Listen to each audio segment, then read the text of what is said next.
So in this video, we are going to talk about Linux file system partitions, basically. And the main goal of this video is going to learn about them, basically, okay?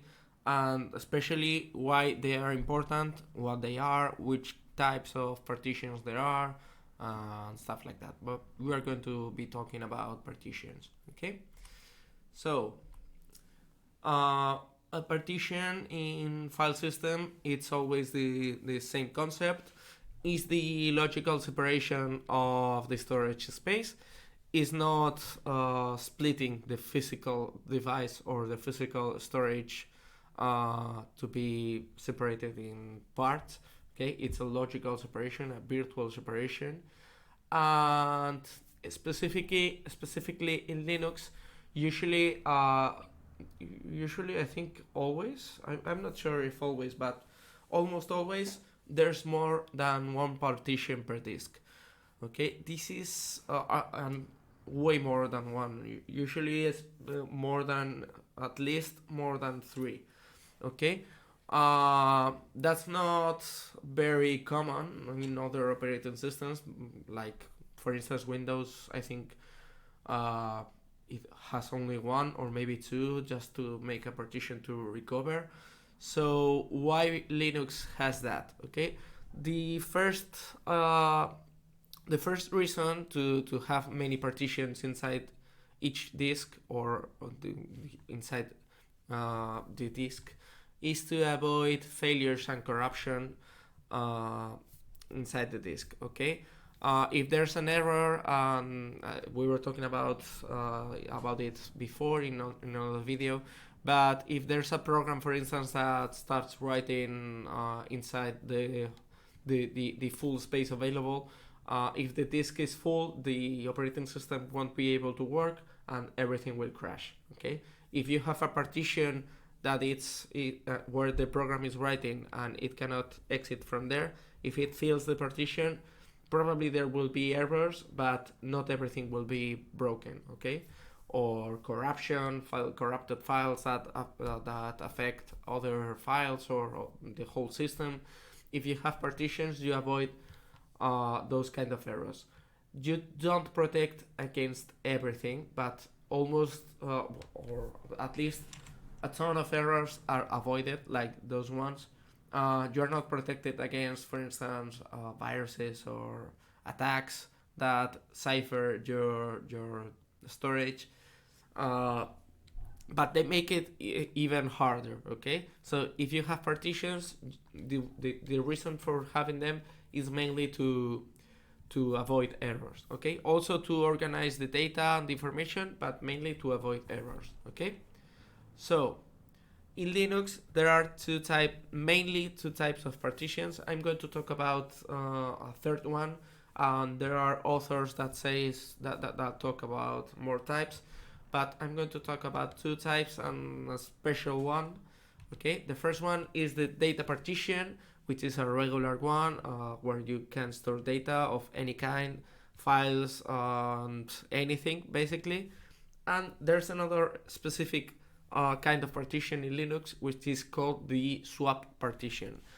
If you remember when we were talking about memory management in operating systems, we talked about swapping, which is a technique when you are running out of memory, you start swapping the memory per space in the disk, in the storage. Okay, so that way you have more memory, more virtual memory, but that memory that is going to be stored in the disk, it's going to be slower. Okay, in Linux there are swap partitions that specify where and which size you can use for swapping. Okay, well, you can use, the operating system can use for swapping. Okay, and that's managed by the file system.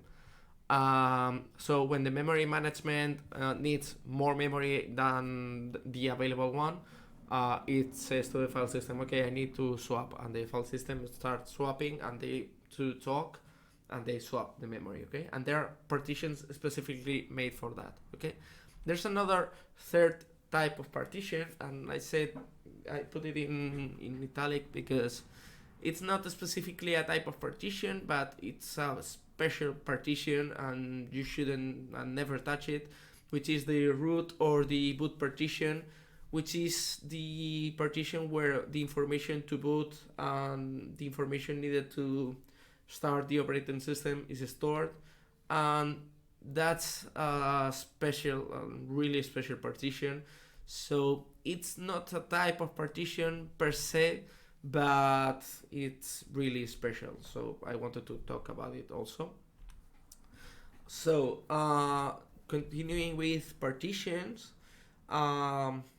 each partition in Linux needs its own mount point. We are going to talk about mount points in the next video, but just that you have it in mind, each partition needs to be mounted somewhere and in some way.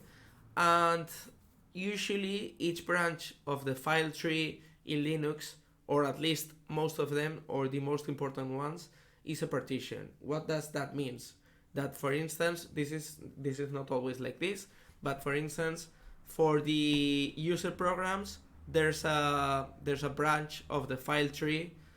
We will talk about also file trees in Linux and how it's a special file tree that it's mounted in Linux. But for instance, user programs are always inside the folder slash user, okay, USR, okay. So that's usually a partition in the disk, a special partition. So the programs are stored there, not their data, the programs, okay. When you load any program, it's going to be in that branch of the file tree. Another partition would be the user's personal data slash home.